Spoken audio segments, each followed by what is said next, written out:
What's up, hybrids? Welcome back to another episode of the Fandom Hybrid Podcast. This is Hanako, and I'm here with Anthony, Lori, and Mike. And we are discussing the season 1 finale of Loki. I can't say series finale because we're getting a season 2. Yay! Yeah. We have said that if there was a show that was going to be a season 1, season 2, it will be this one. Right. Yeah. Especially because they had we talked about this when we talked about episode 5. We were like, how in the world are they going to wrap this show up with just one episode left? There was just so much that they had to cover. Now we know that they didn't have to cover it in one show. And I'm like, ecstatic. So let me say this before we get started. We are not going in order. This is a free-for-all. We're going to talk about what we want to talk about, because I'm going to say right off the bat, Anthony was the one. I think Anthony mainly called He Who Remains. Did you not? Remains. Yep. Yes, but however, Mike also said that it would be Kang. And technically, we were both right. Mm-hmm. Even though it was Kang the Slacker, it's still a Kang. Kang to Kang. No. No. Well, because that technically wasn't Kang, right? He Who Remains and Kang are supposed to be like two separate characters, but Kang is the one who was probably in charge of the reality that Loki ended up going back to. Yes, because like he said, right. there would be millions of him and more evil versions of him. And which we'll probably end up seeing a version of him. Mm-hmm. Which version, like in the MCU, I don't know if it's gonna be the same version. It is interesting how they set it up, because now it's like, okay, so we're gonna get like one version on the TV show, and then like, is there gonna be another version in the MCU? Yeah, I think so, because the version in the TV show was killed. Yes, my head hurts. But he's not, I guess, technically dead, because he told Sylvie, he was like, "I'll see you later." Yeah, which is another thing, because because he first time he reincarnated. First time he was like, "Well, you know, you can kill me, but I'll just end up back here again." Mm-hmm. And then the second time he's like, "Okay, well, I'll see you later." And then he winked. When I tell y'all, I was losing my shit watching this episode. Okay, first of all, I knew there were going to be spoilers this morning. And I was like, if I wake up in the morning to go to work and I see a spoiler, I'm going to be so pissed. So I actually stayed up till 3 a.m. and watched the show. Like literally as soon as it hit Disney Plus, what I did was I started watching episode 4 right around 1:15 in the morning. I was like, okay, I'll watch as much as I can of the most recent 2 episodes, and then I'll just turn it on when 3 o'clock hits. So I finished episode 5 at 2:57. Looked at it when I backed out of my screen, and all of the episodes were there. The 6th one was there. I was like, okay, let's go. Because when I tell y'all the disrespect regarding the spoilers today, like, I know if you don't want spoilers, don't get on Twitter, because most people live tweet. I get that. Stay off Twitter. But the entertainment websites who have been posting spoilers in their headlines, who have been posting pictures on social media, like there's certain photos you could have posted on your website or on social media, on Facebook, that wouldn't have given away anything major about the show, or about the episode. How do you post the pictures and the last one that shows up on that preview spot is Jonathan Majors? Like, how do you do that? Click views.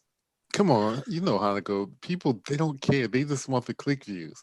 So they'll put whatever they can get away with, or they don't care. They're gonna, because they know that people will click it. It's so disrespectful. And comments, because imagine like all the people that saw that probably commented was like, spoilers! Oh my God, spoilers! Yeah. So their comments probably were like, all they need is interaction. They don't care if it's negative or positive. All they need is interaction. Doesn't matter. But that's in your post, someone told me in your post time ago on Facebook, someone posted spoilers in the comments. Which one? I'll have to look, but I was told to stay out of your comments because I have been monitoring because I wanted to make sure nobody posted spoilers, because I literally went to Facebook and made a post. Hey guys, if you haven't seen Loki yet, stay off the internet because the spoilers are rampant. Because I'm very diligent when it comes to that, because I've had people come into my comments and post spoilers. And I'm one of those people, as soon as I get my notifications, especially if it's about a show that is highly anticipated, I go in and try to monitor the comments, because the moment I see somebody post a spoiler, I take it out. Yeah. Right. And see, I did that by accident this morning, because by the time I got up, because I'm in California, by 7:00, I was on my Facebook and it was saying Loki season 2, and it was on CBR, which is Comic Book Resources. And I didn't think anything of it because when I logged on to Disney at 7:00 this morning, it said season finale. So I didn't realize that was actually a spoiler. Yeah. I mean, it's crazy, because they weren't even going into, what happened in the episode. They were just saying season 2, and I, that was my fault. But at the same time, yeah, I had to catch her. I had to send her a message like, "Hey, take that down. Yeah. And she was like, she was like, I did. I said, no, and I sent her the screenshot. I said, it still says season 2. I said, because that wasn't revealed until the end credit scene. And it was a surprise, because nobody, like, we all speculated that there would be season 2, but we had not heard anything official literally until that scene dropped in the credits. So I was pleasantly surprised by that. And I was like, I want everyone else to have the same pleasant experience. It's like writing an article and your title is Jonathan Major appears and season 2 Loki announced. Right. That's like the worst title for an article. Yeah, I missed that. But yeah, like I said, when I woke up, it was already common knowledge. So not the best job. That's why I stayed up until 3:00 this morning and watched it. I was like, you know what? I've gone to work on less sleep before. I can do it. And shout out to Marvel and Disney for proving me wrong. They once again put a movie person in the show to connect the movie to the show or not, and I said they wouldn't do it. And now we know they've done it twice. Right. And had Black Widow come out when it was supposed to, I probably wouldn't have said that. But yeah, that's true. Yeah. But the first thing that got me watching this episode, the opening credits with the voiceovers from all of the movies and the shows, just the different character voices. They've never done that before. And I'm sitting there watching like, wait, what are they doing? And I think at that moment, when you start hearing the different characters saying some of their like key lines, you hear Captain Marvel saying higher, further, faster. You hear Thor in the background. You hear Sam saying way to go, tic tac. You hear Black Panther saying Wakanda forever. I mean, just different little things from all of the movies. And then you start hearing you hear Vision saying, what is grief if not love persevering? And I was like, oh, they really are about to tie these shows and these movies together, like concretely. That's how I took it, because this is the first time we're really hearing the other people from the movies, like just in it, aside from, like Rhodey showing up in Falcon and the Winter Soldier. And, it's just like, oh, they really are about to tie this together. And the fact that they use the voices from all of the different products and not just picking something here, picking something there, I was like, oh, this is about to affect the whole MCU. And oh my God, the reveal in this, the way that they revealed He Who Remains, and the way that he explained about the timeline and why he's alive and if he dies and how it will affect everything, and just the way that those last like 10-15 minutes unveiled themselves, I was sitting there looking like, so this show is going to have far-reaching consequences for not only Ant-Man, Yeah. Spider-Man No Way From Home, and Doctor Strange. I was like, for everything. Yeah. Everything. Because it's almost as if Marvel said, okay, this is it. This means everything is open. Right. Yep. It's as if they were like, everything is open, everything is possible. Whatever we want to do, we can do. And you guys can't sit there, you fanboys can't sit there and poke holes at it. Because it is all available. And you know, the other thing too that really kind of, when I sat here and I thought about it last night, and of course I'm looking at what everybody's thinking on Twitter and everything, and somebody was like, so literally everything is canon now. X-Men can be canon. Deadpool can be canon. And the fact that we got a trailer a few days ago with Deadpool and Korg together, I was like, oh, wait a minute. Yes. What? My hero has come home. MCU, the prodigal son has returned. I am so fucking happy. You have no fucking idea. When I saw that, the MCU was about to be fucking nuts. It's about to be lit. What's funny is Michelle and I went back and forth for not arguing, but we just discussed for like, it seemed like an hour about whether or not Natasha can come back in the MCU. At the end of the day, though, you really are like, if they want to, they can. And like, what's to stop them? And now, Kevin Feige, there was a statement released by Kevin Feige a few days ago that says that Scarlett Johansson still has a home in the MCU. He was like, even though Black Widow's story is over, we will figure out some kind of way to work with her, whether it's on the production side or whatever. I was like, I was like, look, do you realize? Why not? Did you see all those timelines branching off? Right. There has to be at least one Black Widow out there somewhere. There has to be. It's like the branches had branches. And those branches had branches. Which had branches. And so on and so on. And not only that, now we see, like, when Sylvie pushed Loki back through the portal to the TVA, we see now Loki is not even in he's not even in the TVA that he was in. So he's in a branch. So that means that these characters can go to different branches probably, and it's going to be nuts. Yes, they can bring her and back. It's like weird because he's not even recognized as Loki. Mobius looks at him like, oh, what? Right, who are you? Analyst, right? Yeah. It's like, not only that, the Loki. I know we still have a version of Gamora. Please bring me back my Gamora. She's out there. I'm sure we're gonna see her in Thor: Love and whatever. Asgardians of the Galaxy. Asgard. You know we're gonna see her because in to do Thor, the next Thor movie, the Guardians have to be there because that's who he's with, right? Yeah. So I'm just like this, and I've said this before. Even before it got this nuts, I was like, I don't care what the MCU puts out. They can have my money. They can have my money till the end of time with these possibilities. I'm there. All the TV shows they could do. I mean, it's gonna be nuts. It's like the comic books now. There's gonna be like several different versions of Spider-Man. It's like several different versions. They can literally do all the TV series could be set up in one timeline. They could do movies in entirely different timelines. They could do standalone movies. They aren't even in the MCU. Yeah. The other thing, I saw another comment on Twitter. They said, you know what? Technically, this means that Agents of S.H.I.E.L.D. can be canon now. I'm like, yes! It has to be. I mean, yeah, absolutely. It has to be. I'm just going to say whoever came up with that strategy, and I know there are some decisions that we have questioned about Marvel and the way that they tell their stories, the way that they have pulled characters from other universes. I mean, we just had this conversation about Black Widow, where they pulled the Taskmaster. I still can't say that.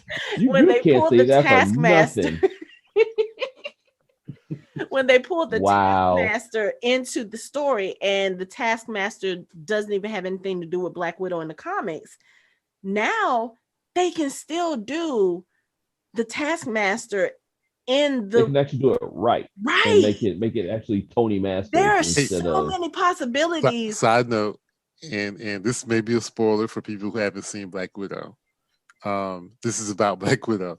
Did you see where someone said that initially Melina was going to be Taskmaster? I saw that.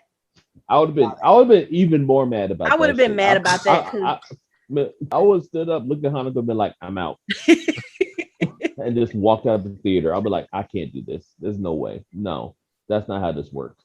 Well, I hadn't heard about it until I was listening to Kevin Smith's podcast this morning, and I was like, huh. So I went back and I looked, and there are some older threads where that was. So that means that if they did change it, they went back and they reshot a lot of her stuff, if that is true. Yeah. I mean, think about it. They said that the scene where they have dinner was specifically reshot or shot new for the movie. So yeah, they must have went back with Rachel, sat her down and said, okay, we're going to do this instead.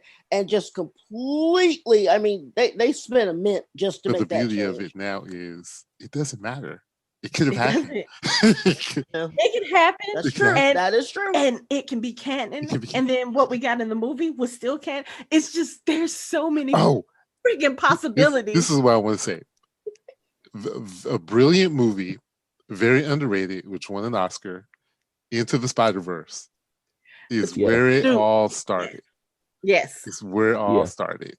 Because all that whole thing is about the multiverse and different versions of people and the choices they made and how they're different and how even the villains, are I'm just saying, and like you get complete universes that are different because it's a different time, it's a different universe. This is gonna be crazy. I'm like Hanako. Even going back further than that, the Ultimate Spider-Man cartoon had the same thing. It was basically a precursor to the whole Into the Spider-Verse movie. Like it had Peter Porker and Into the Spider-Verse is like, for me, it is actually now a part of the MCU. Part of the MCU.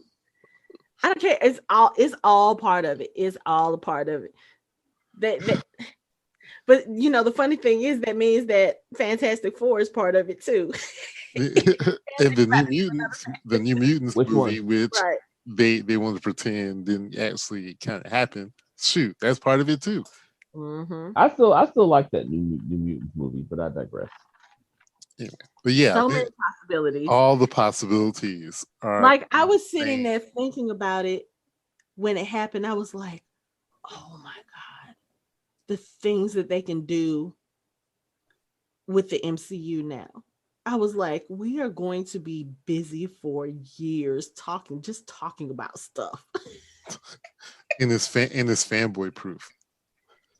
Right. There was a little show called Loki, which basically renders all your arguments invalid. Yep. All in the last 15 minutes. Yes. Of the whole of the show. But I mean, okay, let's talk about the episode a little bit, because we could sit here and just like that revelation was so mind-blowing. We could sit here and talk about that forever, just like, oh my God, they could do this, and they like everything that you guys have ever read about in the comics could happen now, even with the stories that have already been put out there. It's just like the possibilities are endless. Since we're going to talk about the show, can we just talk about Jonathan Majors just for a second? Man, that was about to be my first. That was about to be my first thing. He is incredible. He was awesome. He was creepy and he was funny all at the same time. It was great. And it's so weird because, of course, most people who know him right now know him from Lovecraft Country, which he did last year. And he was absolutely phenomenal in that. Matter of fact, Emmy nomination. Congratulations to him. But if you look at the character of Atticus that he played in Lovecraft Country, and then you look at his version of He Who Remains, it's like two polar opposites of the same person. And it's so weird watching it. But when I tell you, I was sitting on my couch yesterday watching this, like, oh my God, this is going to be so fabulous. And Yeah, props to him for having that kind of range. I didn't think he had that kind of range. Like, I thought he was just gonna be like the serious stoic kind of king, but he was just like, I mean, he was loose and like lucid. Like, he wasn't anything like that in Lovecraft. I was like, shit. Like he had Loki looking at him like, what? And Loki is the one that we're used to, like cracking jokes, being a little bit on the silly side, you know, being the evil mastermind, and he's got to be a smart ass about it. He was sitting there looking at He Who Remains like, what? Is this guy for real? Is going on? Like, and him and Sylvie kept looking at each other like, are we being punked right now? Like, that's how I felt like they were looking like, is Ashton Kutcher going to show up somewhere and I think I just dated myself because most people in this generation probably don't even know what punked is. So, wow. Well, Ashton who? But he was phenomenal. Really good. And I was really hoping, like, of course, you don't want the world to go into utter chaos. So I was like, okay, they can't kill him. But then again, when he kept talking about the other versions of himself, I was like, I really want to see what his range is going to be like. What is he going to do with these other characters, these other versions of himself? I'm so ready to see that. And I don't know if I don't think we're going to have to wait until Loki season 2, whenever that's going to happen. We will probably see some version of that in Ant-Man. He, like we said, he may show up in Doctor Strange, since it's dealing with the multiverse. It's the madness of the multiverse and Quantumania. I mean, their titles tell you. Right. I just want to see what he's going to do with this character, because if that was one version and he has other versions of him that are supposed to be good, and then he's supposed to have other versions of him that are like wholly evil. Like, he, even as his own character, he was speaking about them like he was scared, like, yeah, that ain't what you want. Right. I just want to see what he's going to do. I'm so excited, but he was so fabulous in this episode.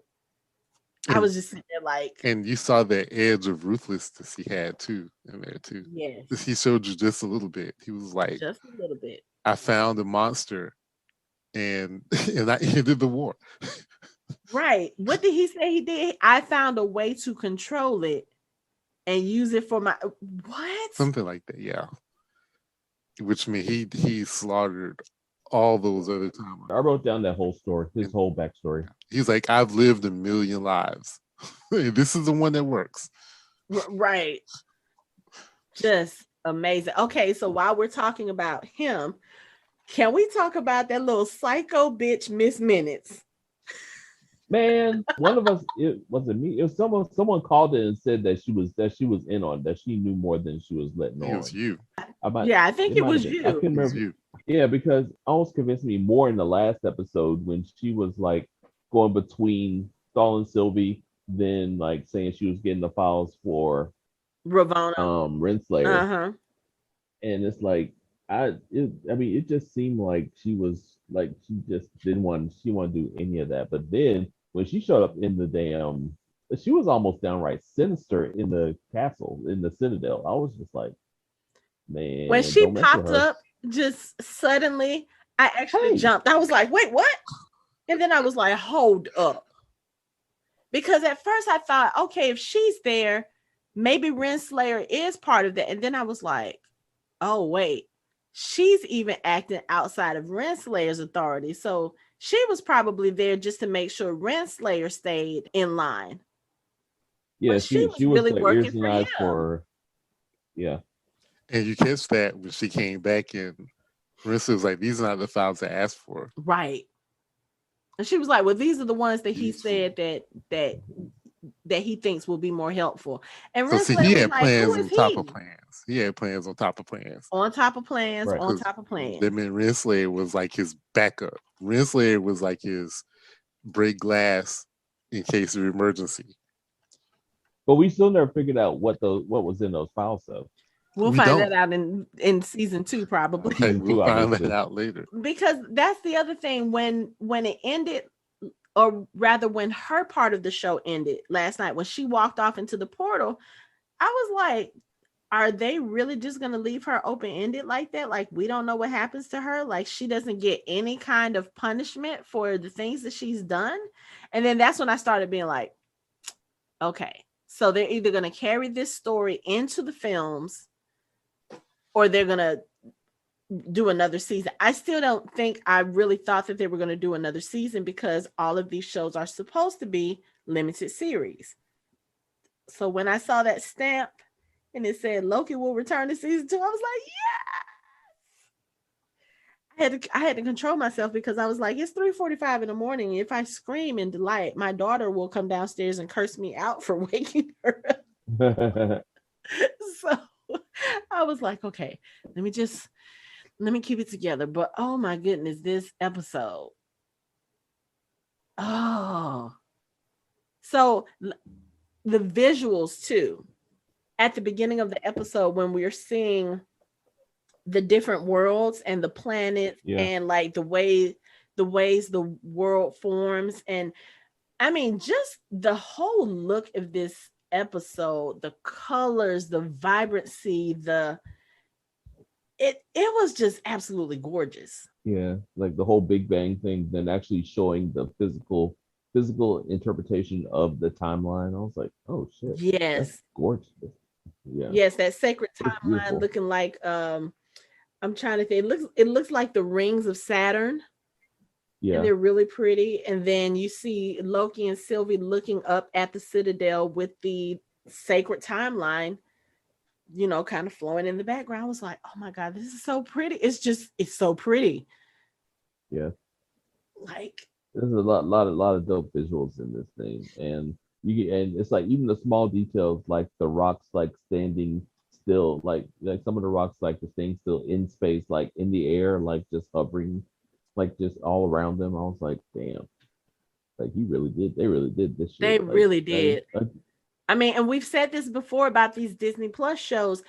They're giving us mini movies because this could have easily been a film. It had the look of it. It had the feel of it. It was just, yeah, it was great. I loved it. It was awesome.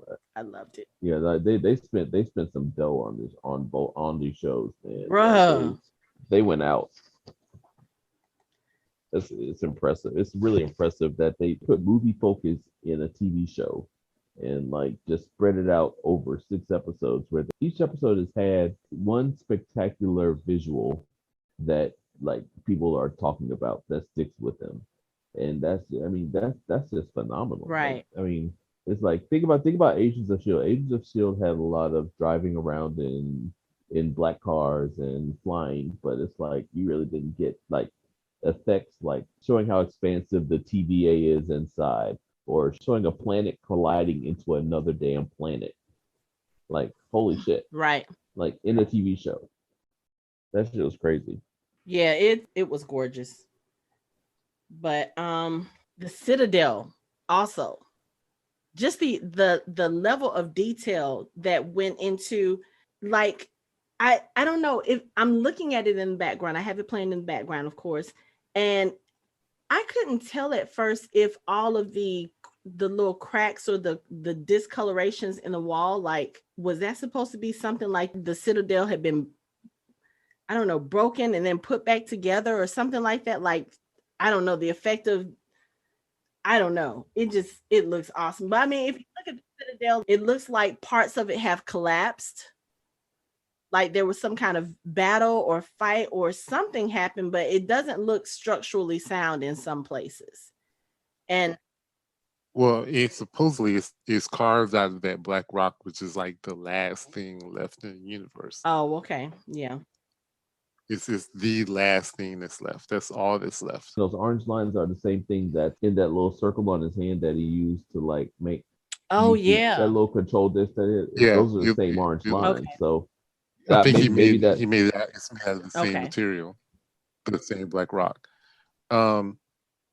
Like the room with there were 3 statues, but it should have been 4 because there was one statue that was in pieces on the floor. Right. And I wonder if he was the one that did that. Like, and I was also thinking maybe the 3 statues that they have, he just had like 3 different versions of himself. Could be. That, I mean, with the way his character was revealed and just the different possibilities that we have, it's, I don't know, because now I'm wondering, like, okay, so were 3 versions of himself supposed to be the timekeepers? Like, is that where that concept came from? Because he did say that there were multiple versions of himself working together from other worlds. They were working to try to keep the peace, and then there was the one person, you got one person that's got to be the black sheep in the family, and they can't do what they're supposed to do. Right. He said some of us wanted to take over, wanted to conquer. All right. So for the whole thing, he said that the first Kang variant was on Earth in the 31st century. He's a scientist who figured out that all the other universes were stacked on top of each other. And there were other versions of himself who were actually learning the exact same thing at around the exact same time. So then they contacted each other, and then they had peace for a while because they're all narcissistic and self-congratulating. And they're like, yes, we're smarter than everybody. We found each other. Cool, let's go. It's kind of like how black folks say, yo, I see you, homie. Oh, man, I'm trying to be like you. Yo, man, what's up? Yo, you looking good. Yo, man, I'm just doing what I do. Right. So, it's all kind of like that. So then they share knowledge and tech, and then they use the best of one universe to improve the other. So it's like they basically help themselves. But then there was but he said that not every Kang was as pure a heart as he was. Mm-hmm. To some, new worlds only meant new worlds, new lands to be conquered. Then the peace between the realities blew up into an all-out war. But each variant started fighting to preserve their universe and annihilate the others.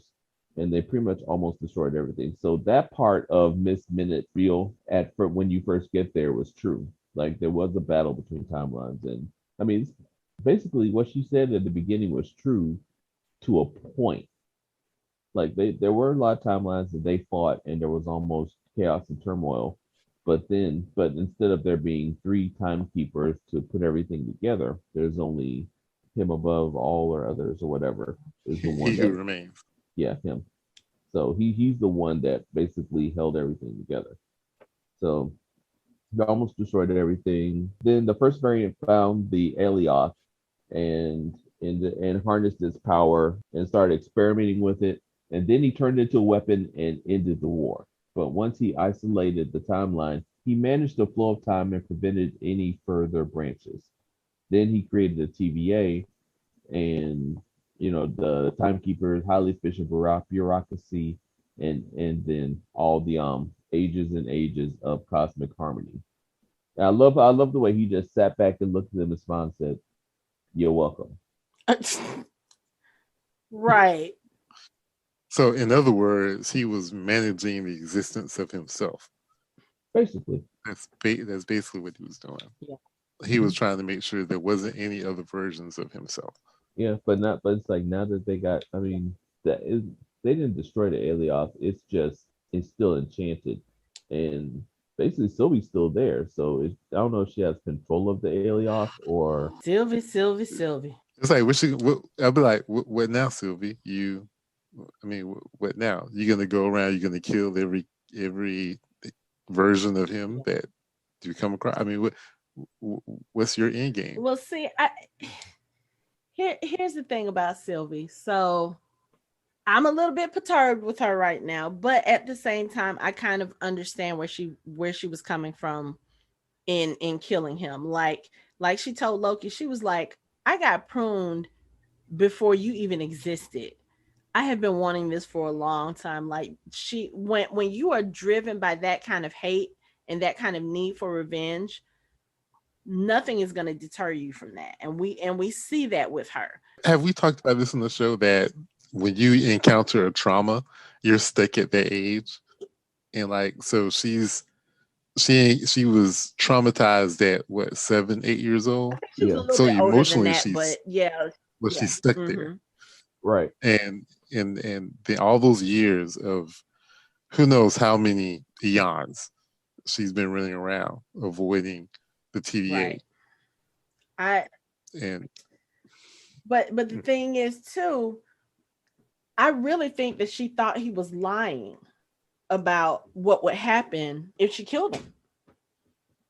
And, I think once she stabbed him and she could kind of, I don't know if she could feel the shift of something different happening or if she could actually see it. Like, I don't know if she was, I only watched it once. So I don't know if she was actually paying attention to what was going on outside the window, but it's kind of like she sat there once he died and she just sat down on the floor and she started crying. And I don't know if it was relief that she was finally able to do what she wanted to do as far as, I guess kind of get revenge for him taking her life. Like she said, he's doing all of this stuff, but it's actually, he's playing games with people's lives, and I don't know if she was happy that she got rid of him or if she was just kind of like, oh shit, I fucked up now. Either way it goes, it's just, man, what she did to Loki.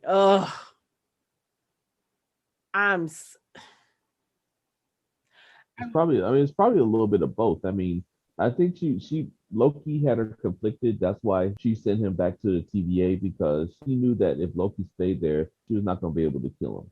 So she was like, okay, I have really strong feelings for Loki, but I still need to do this because, like Anthony said, she's still stuck with the memories of being pruned at such an early age that, that's the drive that she has.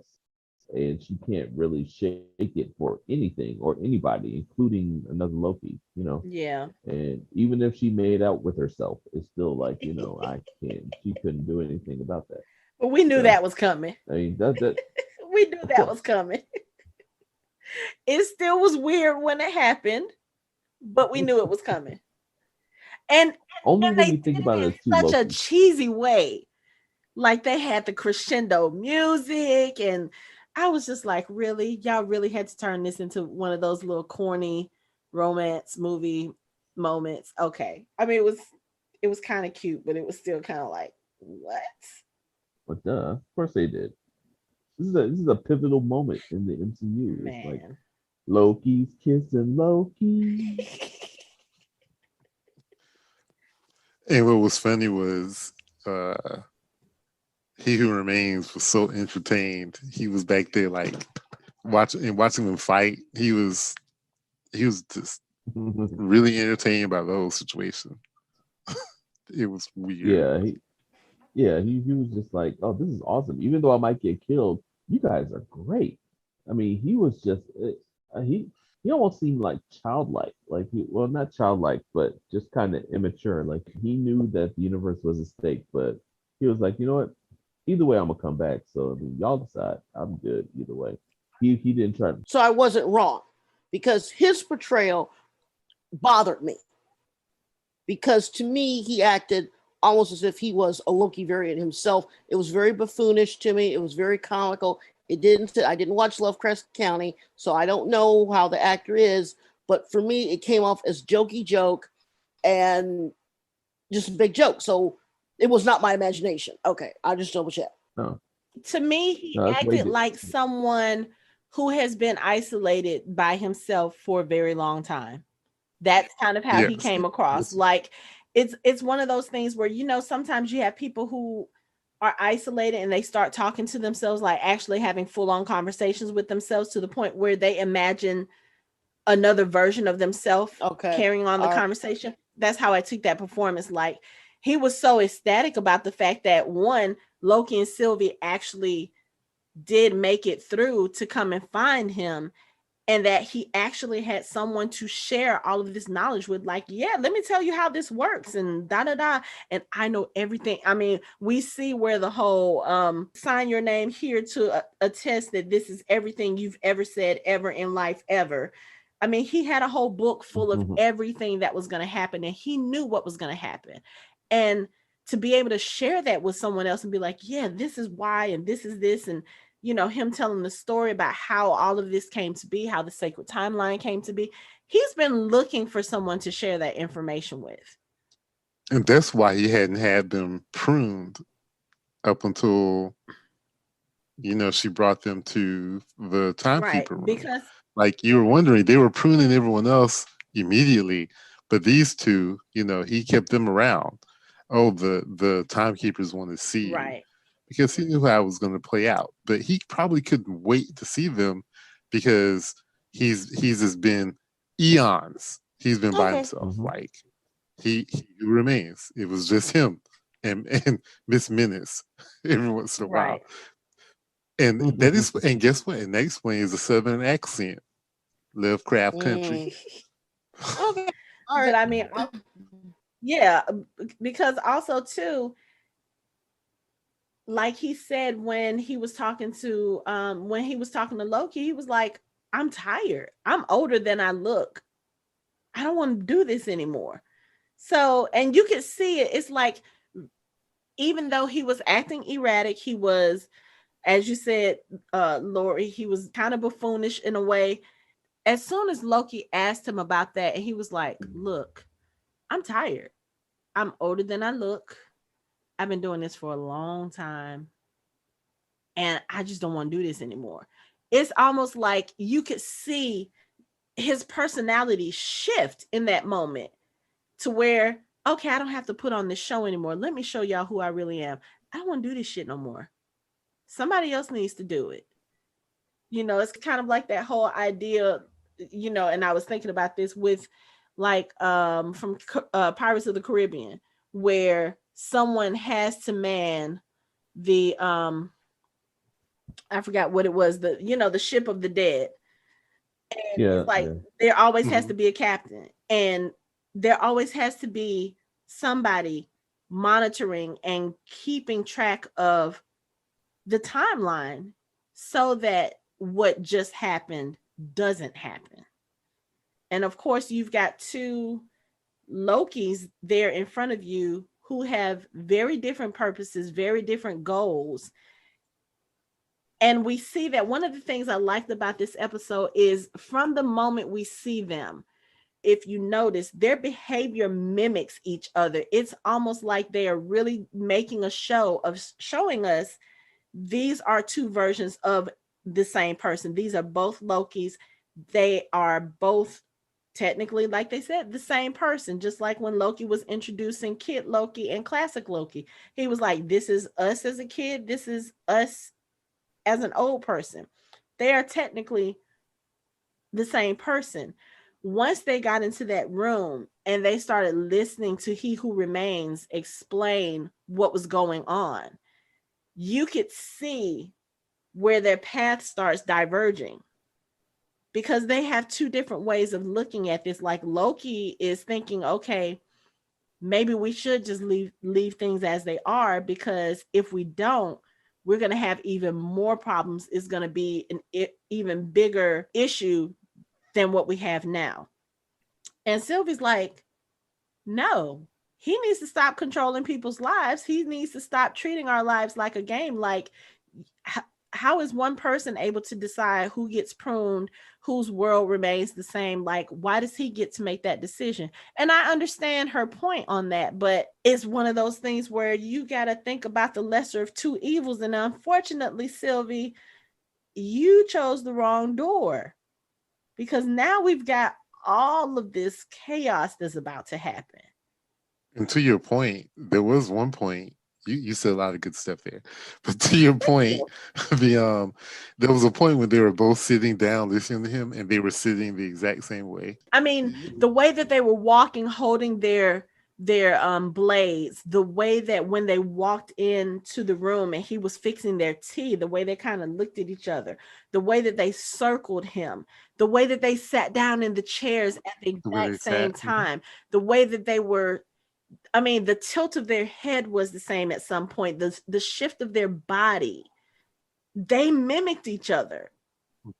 It was like showing us this is the same person, but this is where their paths diverge. This is what makes them different. And as much as I was so glad to see Loki get to the point that he got in the show. Like, he was like, look, one of the things about Loki that we have seen from the beginning of his introduction into the MCU, Loki is selfish. It's all about what he wants, what he feels, what he thinks he's entitled to, how he's going to get it. Loki has always been about Loki. And finally, in this episode, and even in this show, we see that shift starting to change as he develops these relationships with Sylvie, with Mobius, even with the other Lokis. And then in this episode, he finally says it to Sylvie. He was like, look, I don't care about anything else. I don't care about I don't care about having a throne. I don't care about him. All I want is for you to be okay. Like, that was the ultimate expression of funny way to say it, self-love as well too, because he's thinking that about himself as well. Like, I just want us to be okay. And then she, like Mike said, you could tell that she was starting to change, or she was starting to change her mind about what she wanted to do. And she couldn't do that because she had been fighting for this for too long. Like, she had done so, and if you think about what she's had to go through, she's killed people to get to this point. You can't just walk away at this point. You've done too much to get here. And she was like, I'm not about to be swayed by love. Bye.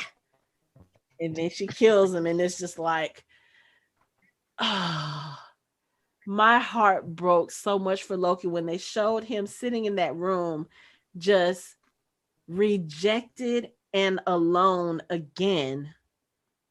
After everything that he's gone through in these last 6 episodes, I was like, no, they just put him right back where he started. And then he goes to find Mobius, and Mobius doesn't even know who he is. I was like, y'all, really? My man can't get 1 minute of happiness? I was mad. That part made me mad. I was mad. I was like, what? Yeah, that was messed up. I mean, it's like to have done all that work in 6 episodes of work, only to come back and not even have his best friend, or the guy who likes him second best, not even recognize him. Yeah, the guy who likes him second best. It was just so heartbreaking. And not just for him. He was the only person who kind of sort of had his heart broken in this episode. I mean, think about Mobius having to come back and confront the person who, like he said very condescendingly, he was like, yeah, friendship of all time, huh? But you pruned me the first minute you got it. She was like, I had to. What? That's not what friends do. And then his poor self, he tries to attack her, and she just like landed him on his ass like nothing. I was like, yeah, Mobius. That wasn't even close. Just sit this one out. Just sit this one out, dude. That kind of reminded me of like Shanghai Nights, like when he did the movies with Jackie Chan. It's like he tried to fight and he get knocked out. I was like, yeah, he just got Shanghai Nights. That was messed up. Man, I tell you, there are so many possibilities with this episode. It's not what I expected. I mean, it's like, also shout out to Jonathan Majors for keeping his trap shut. He's going to fit into the MCU just fine. Right. Because every time they asked him if he was going to be in there, he was like, I have no idea what you're talking about. He ain't said not damn thing. He said a damn thing. I was like, yeah, you'll figure you fit right in. Right. All of a sudden, we're going to hear about him getting a Kang movie, and Tom Holland's going to be like, well, what about me? I mean, no Spider-Man movies, no Hulk movies, just like all kinds of Kang shit. She's gonna start appearing in everything. Yeah. Yeah. This show, man.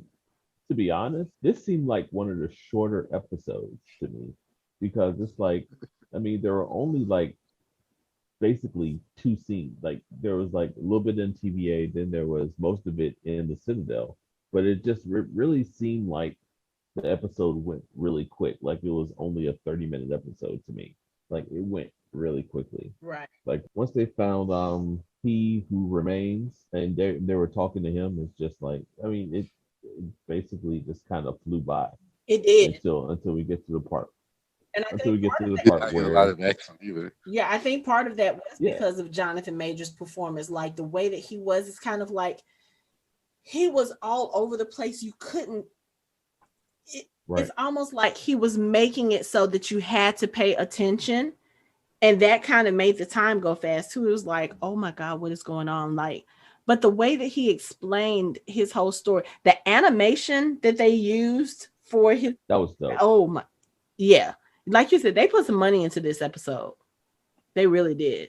But He had a lot of energy too. He did real well using the space and moving around and yes, stuff. It was pretty good. Yeah. Again, that's way different than his character in Lovecraft Country. Like his character in Lovecraft Country was like measured, and his character didn't do a lot of extra movement. Like every movement he made seemed like it was a move. It was something that was thought Purposeful. out. right. But right, but it's like He Who Remains was just scatterbrained. Like he was everywhere. And I love the scene in the elevator when she tries to kill him. He's like, whoop, whoop. I was like, oh, so you're an asshole type character. Oh, okay. But yeah, I thoroughly enjoyed it. I was just thoroughly like impressed by his performance in here. Okay, so let's go back real quick. So, Lori, I'm gathering from your comment that you didn't enjoy his performance or the episode quite as much as we did. I am of the mind that as a whole, this is my least favorite series. I thought the storyline was fine in this episode. I thought it was a good wrap up. You could see that they weren't going to wrap things up. Like I said, I haven't watched Lovecraft, so I don't know. But it was meh. Okay. I mean, I know that's horrible to say, but I wasn't that all impressed. No, I mean everybody has their own opinions about different things, and I mean up until the last couple of episodes, it was. I won't say I didn't like the show because I love the show. It just, for me, I will still say that Falcon and the Winter Soldier is still my favorite, but that's because those two characters have always been my favorite since we've been introduced to them in the MCU together. Right. Like the way that they banter off each other, that is like, that's my favorite. So that show is probably always going to be top tier for me just because of what I got out of it from the characters. Can I say this? I loved the first episode. What took me out was Lady Loki, Sylvie. As soon as she was introduced, I was off the show. I didn't care for it. I didn't like it. It just threw me off. And I was like, okay, it's no longer just Loki. Now it's Loki and others. And that was fine. But when you brought in, again, like I've said in the past, when you bring in a female Loki, that's when it usually goes left for me in the comic books. And then same thing with the series. I thought she's an amazing actress. Did not need to see her in the series. Okay.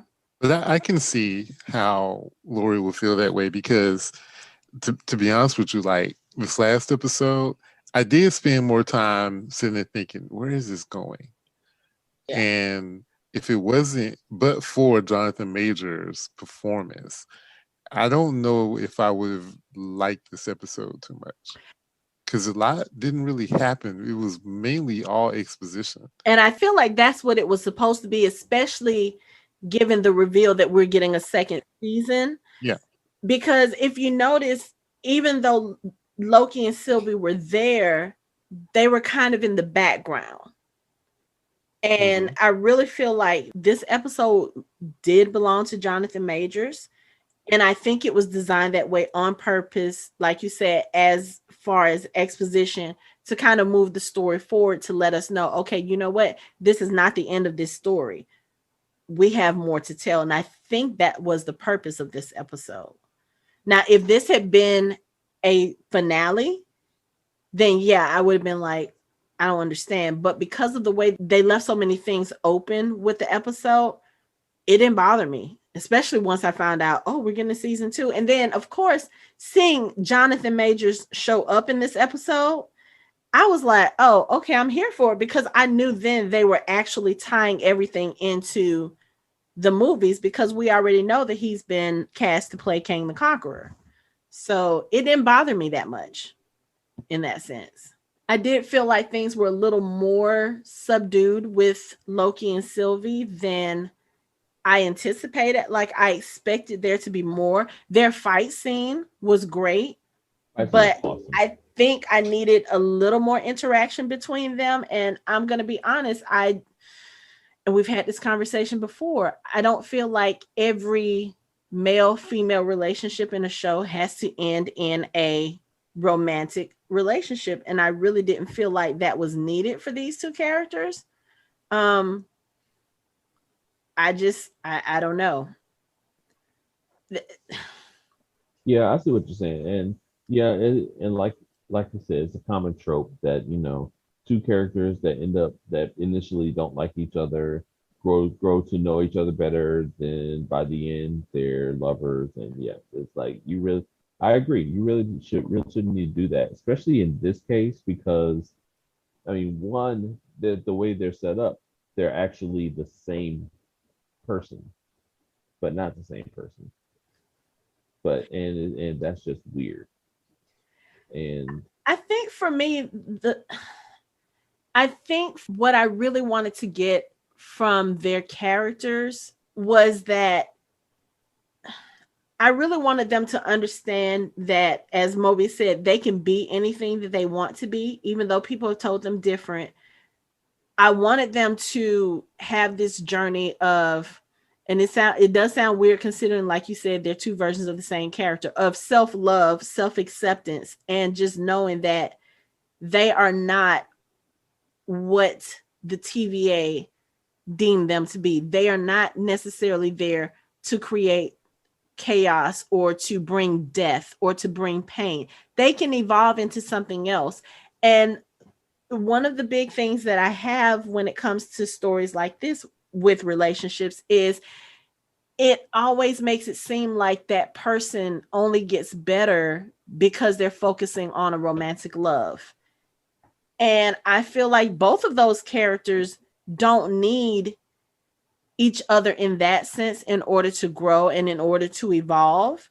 Like, yes, they can be there to support each other. They can bring out the best in each other, but I don't want it to seem like that's the only basis of their relationship. Like that's the main thing that comes out of that relationship, or that's the main thing that spurs that self-growth is, oh, I found this person I can love and now I can love myself too, which I guess in a way makes sense because technically that's what they're doing. They're loving themselves. But I didn't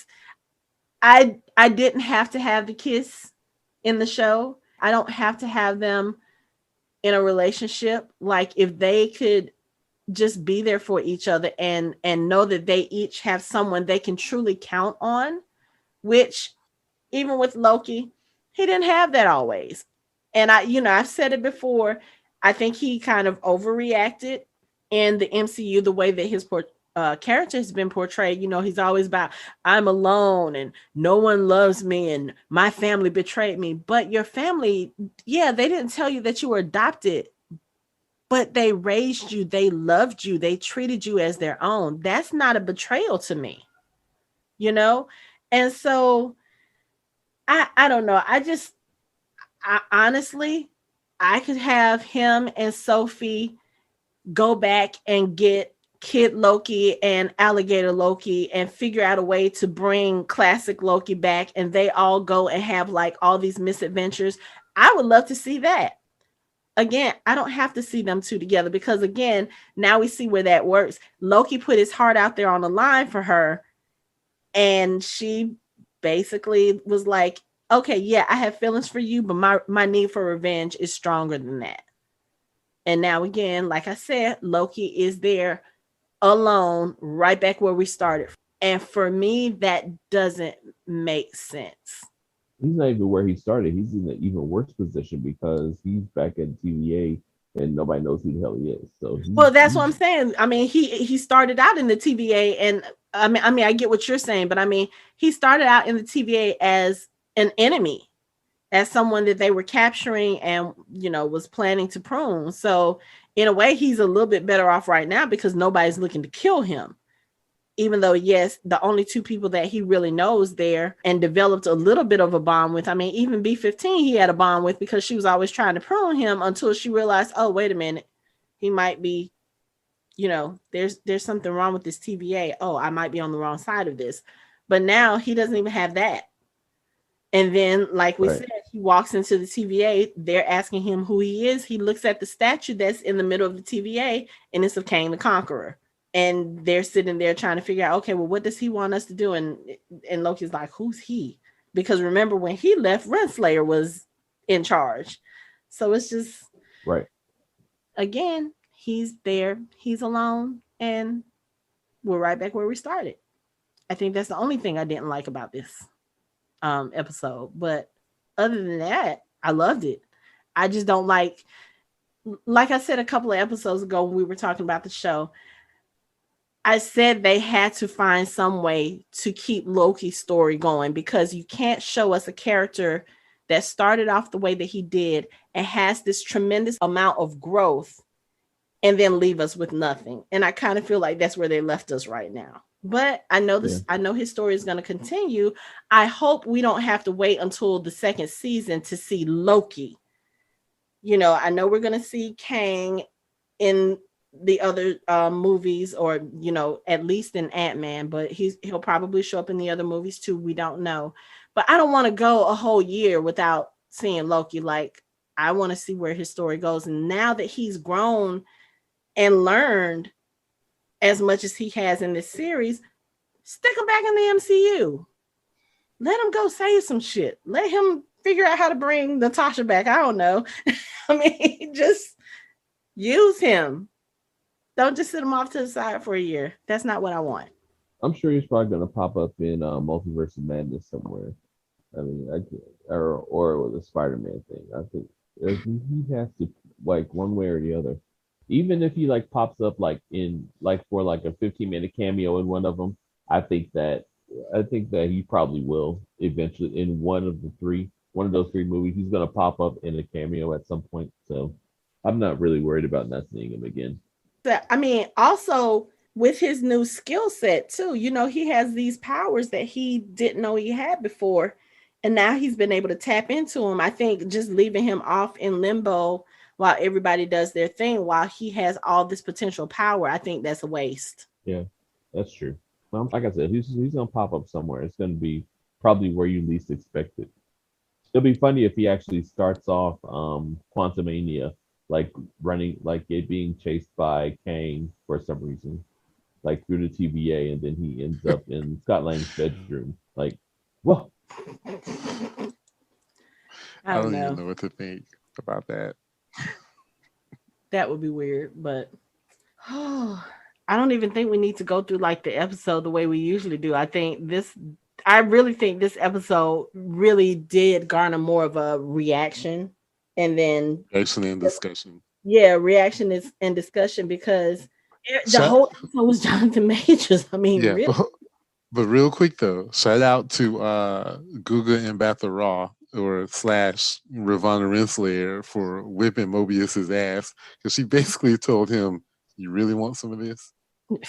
He's like, "I'm gonna stop you," and she's like, "No."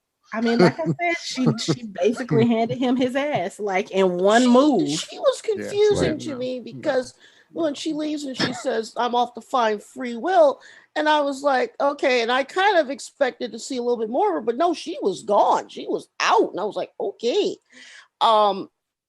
which is interesting. I think that this is sort of like when you have the penultimate episode, which was last week, and this is the finale episode. It really wrapped up and left open. And I mean, if you look at it, my dislike of some of the stuff aside, it really was a perfect comic book episode of a TV show, because they hit all the beats. They revealed the ultimate villain or bad guy. They had some closure. They opened it up and left it for future. I mean, they did a really good job. And I think it was sitting here, I was just thinking that this is kind of cool for the Wilson household, because Owen Wilson is a Marvel guy because of the show, and Luke is a DC guy because he's on Stargirl. So I just find it kind of interesting that both brothers are in comic book properties. That I just thought that was kind of neat. But I don't know. I actually might like season 2 better after we've seen a little bit more of this. I disagree. I don't think that I'm gonna miss if we don't see Loki until he comes back in a year's time with the series. I think there's going to be enough with Kang and the other things to fill it in. I think that we'll fondly say, oh, I wonder what's going on with that. But they've built themselves up where they can actually make this, dare I say, a better show for people like me who weren't that thrilled about it, because I could see the bones there. You know, like a house has good bones. This has good bones. Okay. Shout out to them for going from it being the Wizard of Oz to basically Willy Wonka at the end, because they went from, like, you know, discovering the man behind the curtain to Kang looking for somebody to run his candy factory, so to speak. Mm-hmm. I mean, that's basically what he did. It's like he basically auditioned Loki and Sylvie. He really only wanted one, but he was like, well, two. And he wanted somebody to run it, to take over for him because he's tired. And that's basically the end of Willy Wonka too. Mm-hmm. And to Laurie's point, even down to how they shot the end of this episode was a total comic book ending. Like when they panned to the tall statue of Kang, it's like I could literally see that as a back panel of a comic book. And I was like, yeah, they did a hell of a job on it. Shout out for this series for showing how to do multiple variants outstandingly well, because I can't wait to see how they handle doing Iron Lad and all the other variant versions of Kang, and how they're going to be like the same yet different, or if they're going to be like totally different or kind of the same. Like, it's going to be interesting to see how those work out. And I literally heard Kel from Good Burgers singing, I'm a variant, she's a variant, he's a variant, because we're all variants. Like, for real, like, because literally he called himself a variant, which means that everybody in the universe is a variant, basically. Yeah, true. According to him. So, like there's nobody, there's hardly anybody who is not a variant. Shout out to Jonathan Majors for basically playing He Who Remains as almost kind of a Mxyzptlk kind of character. Like, especially when they tried to kill him and he like disappeared and reappeared somewhere else. And the way he was talking kind of brought Mxyzptlk to mind for me, but I'm weird, so there's that. I'm really interested to see where Renslayer goes, because I think Renslayer will probably play a small but vital role in some of the movies coming up too. I can't wait to see that. But yeah, like we said at the beginning of our podcast, it's like, yeah, the governor's off. Like, literally everything is game. Like, they can even go back and redo the Howard the Duck movie, and I would totally geek out and be there for it. That'd be awesome. Oh, that's the other thing. So somebody else pointed out, they were like, okay, so with this multiverse, that means that What If might actually be part of this multiverse too. I'm like, oh, wait. Okay. So I do have a couple of questions. So when he's sitting there talking to them and the timeline starts diverging and he's like, I knew everything that was going to happen up until about 8, 9, 10 seconds ago, and now I don't know what's going to happen. Do you think that's because at that point, that's where the Lokis didn't know what they were going to do, or that's where their paths started diverging, where they started Loki started thinking one way, Sylvie started thinking the other way, and they were kind of going back and forth with what they wanted to do, and that caused uncertainty to the point where there was uncertainty at that point. Like, Sylvie knew what she wanted to do, but Loki didn't. Like, Loki was still trying to decide. Right. And I think that indecision is where He Who Remains couldn't see beyond. Like, that was all new to him. Yeah. Because up until that point, all their decisions had been pretty consistent. Mm-hmm. And he seemed a little rattled by that too. Yeah. He was like, this is the threshold. There it goes. That's that. I don't know what happens beyond this point, because that was the moment he made the offer to them. Right. He's someone who knew everything that was going to happen. So I mean, he probably didn't even know how to react. Like he was still kind of smiling and laughing when when they broke the threshold. He was just like he literally had no idea how to react to it. He was like, "Is this good? Is this bad?" It's like I want to laugh, but it seems kind of serious.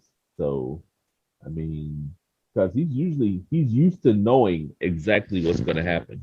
So Right. it'll be interesting to see. Yeah. And the other question I had is when he started telling his story and he talked about the variant of himself that was living on Earth in the 31st century. Mm-hmm. Was that supposed to be a reference to Franklin Richards? Nathaniel Richards. Nathaniel Richards. Okay. Franklin Richards is an entirely different thing. You're going to confuse yourself. No, no, that's right. Nathaniel Richards. Because Nathaniel Richards. I was saying if she starts talking about Franklin Richards, that's an entirely different. Yeah. No, I remember. I think in the last episode, I think I said Franklin by mistake. Oh, okay. It's Nathaniel Richards. Okay. From the 31st century, a descendant of Franklin and Reed Richards. Okay, that's what I was that's what I was wondering because I was like, okay, so is that who he's talking about? Okay. Yeah, that's who they're referencing. And I think I mentioned before we talked about how Marvel's getting good at amalgamating characters. Mm-hmm. Like here, they took two characters and sort of combined them into one. Mm-hmm. He Who Remains, because for a long time in the comic books, people thought that He Who Remains was Mobius. Right. Because for a while, Mobius was, there were multiple versions of variants of him running the TVA. So, it was possible that He Who Remains was Mobius. So here they took He Who Remains, that character, and combined it with Nathaniel Richards. Right. Which is perfectly acceptable because that's something that they've been doing in the Marvel Universe. Okay. The MCU and I guess the TVCU or whatever, the MTU or whatever they want to call the television part. Yeah.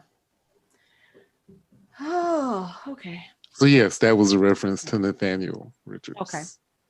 I would have expected him to say Nathaniel Richards, but he didn't say that was his name. No, I think that would have been too specific.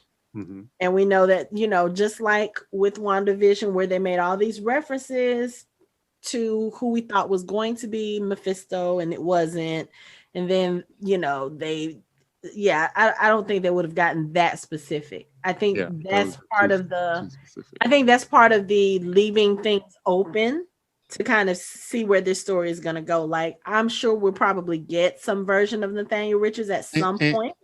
And it avoids the whole conversation about him being a descendant of the Richards, which, right.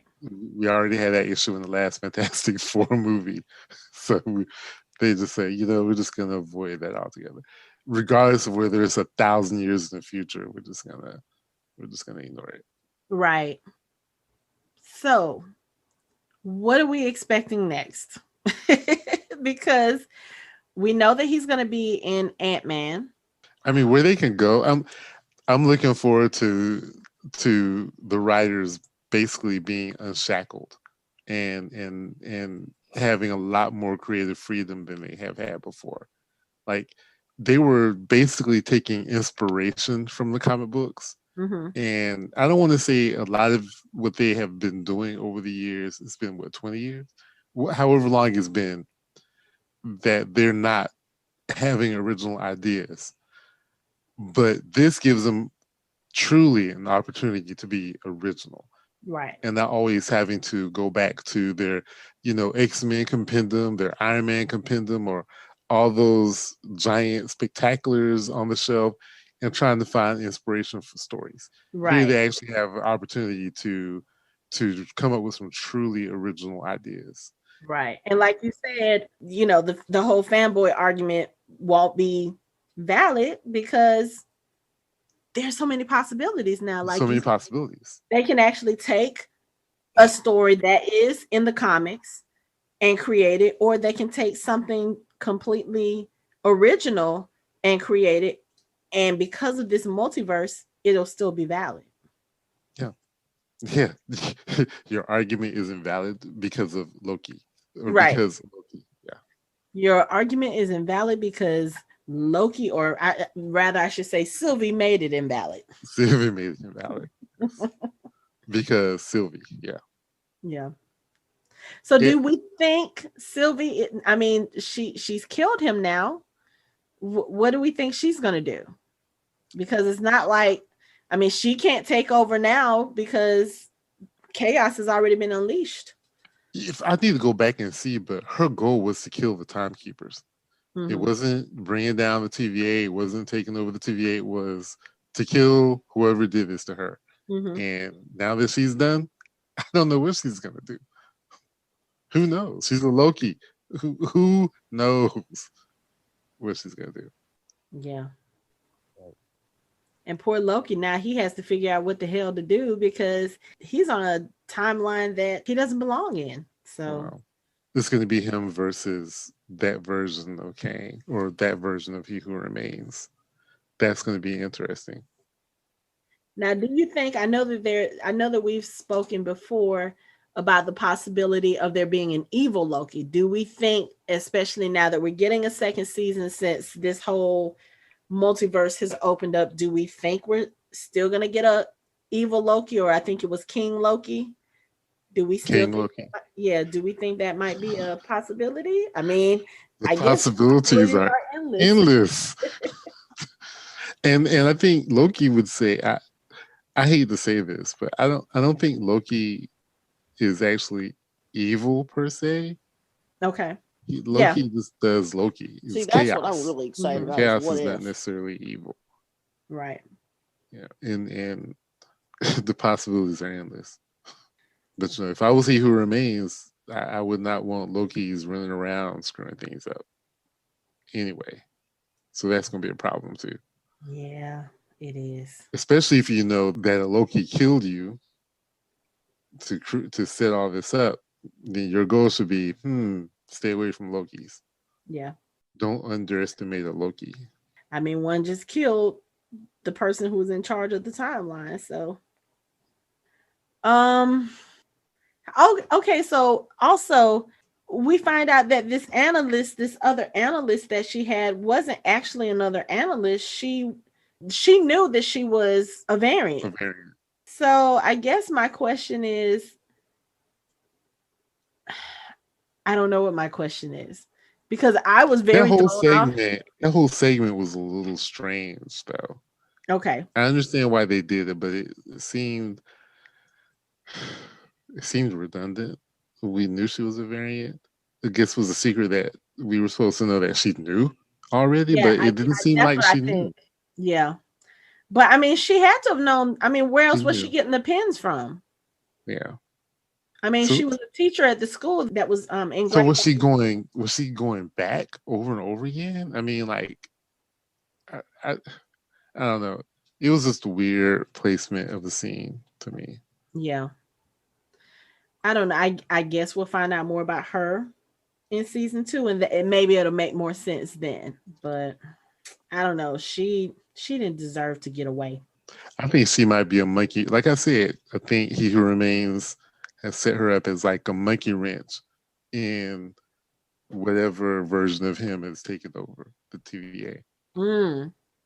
Okay. That's what I think. That's why Miss Minute said he thinks these files would be the ones that were more useful to you. And who knows what was in those files? Like Mike said, we have no idea. Yep, none. So the other thing is weird how the TVA was affected when TVA is supposed to exist outside of the timeline. Oh, yeah.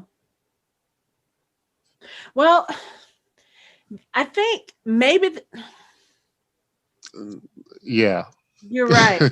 That requires too much processing power. Yeah. But maybe it was, I don't know, maybe it was because, I don't know. That's exactly. That's a good point. Exactly. Now that I sit here and think about it, I'm like, wait, they are supposed to exist outside of the timeline. That means when Loki went back, he should have gone back. Like, there shouldn't be multiple versions of the TVA. So why is okay? Yeah, that's a question for another day. Apparently, I'm gonna have to think about that. I'm still trying to process it. Yeah, that's a question for TV too. Yeah. But for now and for Loki, that is it for our show.